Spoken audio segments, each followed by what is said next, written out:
তো হ্যালো বন্ধুরা, আজকে কথা বলবো হইচইয়ের নতুন সিরিজ আসছে চলেছে ফেলুদা। এখানে ফেলুদা দেখবো টোটা রয় চৌধুরীকে। ফেলুদা হিসাবে টোটা রয় চৌধুরীকে বেশ ভালো লাগছে।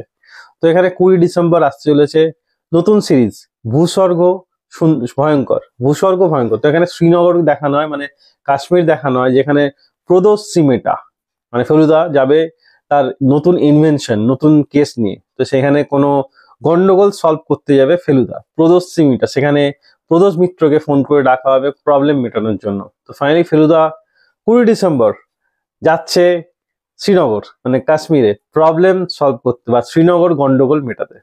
তো আমার ফেলুদার প্রতিটা সিরিজ খুব পছন্দের, খুব ভালো লাগে। যেই অভিনয় করুক না কেন, ফেলুদার চরিত্রে সে যেই অভিনয় করুক না কেন, ফেলুদার চরিত্রে আমরা অনেককে দেখেছি, সবাই আমার তো ভালো লেগেছে, সবার অভিনয় আমার ভালো লেগেছে। এমন কিছু নয় যে কারোর অভিনয় কম বা কারোর অভিনয় বেশি, মানে ফেলুদার ক্যারেক্টারটাই এরকম, যেই প্লে করুক না কেন সত্যি ভালো লাগে। তো এখানেও টোটা রয় চৌধুরীকে বেশ ভালো লাগছে প্রদোষ সিমিটা হিসাবে। তো আপনার এই যে প্রদোষ সিমিটা মানে প্রদোষ মিত্র হিসাবে বা ফেলুদা হিসাবে টোটা রয় চৌধুরীকে কেমন লাগছে কমেন্টে অবশ্যই জানাবেন। তো আমার তো বেশ ভালো লাগছে। হয়েছে নতুন সিরিজ নিয়ে আমি খুব এক্সাইটেড। আর সৃজিত মুখার্জি যেখানে আছে সেখানে তো খারাপ হওয়ার কোনো প্রশ্নই নেই। আর এখানে আমরা অনেক কিছু দেখতে চলেছি নতুন, আরো বেশি সাসপেন্স, বুঝে যাওয়ার পাওয়ার, সেগুলো সবই আমরা দেখবো। তো হইচই এখন সিরিজগুলো সত্যি খুব সুন্দর আসছে, প্রতিটা একটা আরেকটার থেকে ভালো। হইচই এখন সিরিজ আমি কিছুদিন আগে দেখলাম তালমা রোমিও জুলিয়েট, বেশ ভালো ছিল। তো হইচই সিরিজগুলো সত্যি খুব ভালো। তো আমি আশা করবো যে এই ভূস্বর্গ ভয়ঙ্কর এই ওয়েব সিরিজটাও খুব ভালো আসবে। তো সিরিজটা আমি বলছি কারণ এটা সিরিজ বলেই মনে হচ্ছে যে হইচইতে আসবে। তো দেখা যাক কিরকম হয় এটা। তো অবশ্যই আমি দেখবো এবং অবশ্যই রিভিউ দেবো আপনাদের সামনে।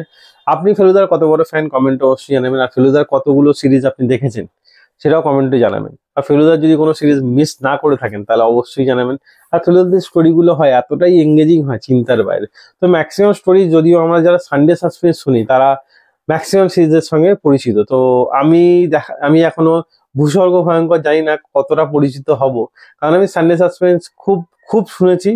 তো আমার সানডে সাসপেন্স সব থেকে বেশি ভালো লাগতো যখন মিড থাকতো, আরো বেশি ভালো লাগতো। তো আপনারা যদি সানডে সাসপেন্স এখনো শুনে থাকেন কমেন্টে অবশ্যই জানাবেন। আর ফেলুদার মানে ম্যাক্সিমাম মুভি রিলেট করা যায় সানডে সাসপেন্সের সঙ্গে, এটা না দেখা পর্যন্ত বলা যাবে না। তো আমি এটার জন্য খুব এক্সাইটেড, কারণ ফেলুদা সত্যজিৎ রায়ের সৃষ্ট একটা চরিত্র, যেই চরিত্রটা আমার পার্সোনালি খুব পছন্দের একটা চরিত্র। তো আমি এটার জন্য খুব এক্সাইটেড। তাই ভিডিও এতটাই, ভিডিও ভালো লাগলে লাইক অবশ্যই দেবেন এবং আরো ভিডিও চ্যানেল সাবস্ক্রাইব করে পাশে থেকে বেল আইকনটা অবশ্যই বাজিয়ে দেবেন। দেখা হচ্ছে পরের ভিডিও। তখন জন্য ভালো থাকুন, সুস্থ থাকুন। ভিডিও দেখার জন্য ধন্যবাদ। বাই।